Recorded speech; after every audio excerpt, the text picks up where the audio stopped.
What I'm actually talking about is that we actually all have to just work together to build a city that's about all of us, right? Because I think we haven't done that. My name is Erika Almirón and I am running for City Council at large here in Philadelphia. We can't turn the city into what we want it to be without everybody in it. I really appreciate that your campaign is about people in Philly and you actually really know your stuff. My commitment is to not take corporate PAC money, dark money, real estate developer money. And the reason I do that is because I want every person who votes for me to understand and know when they vote for me, I will be listening to the people and not moneyed interests. I think we need to think about accountability for these charter schools in the moratorium. So what is going on with charter schools? Real supports, right? We have a situation where there's school police and there's metal detectors, and more we have schools looking like prisons. We don't have nurses in some of the schools.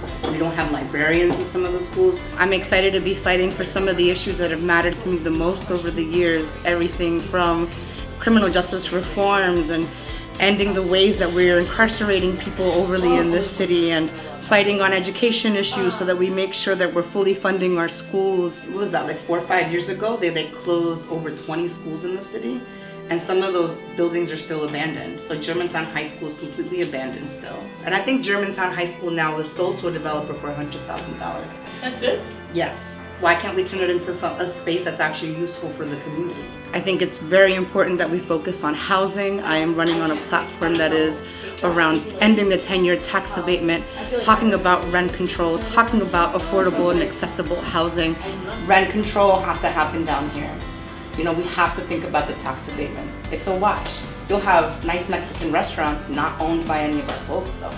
And how do communities talk about the land in a way that's useful to them, and so that we aren't actually having a situation where developers are dictating who gets access to land in our city. So we have to figure out a way where renting is stable. Otherwise, people are just going to be pushed all over the city. I am excited to be building a campaign and a movement around what our city needs and what our people need. I'm excited to be working with everybody and to learn more from everybody and to win for the people.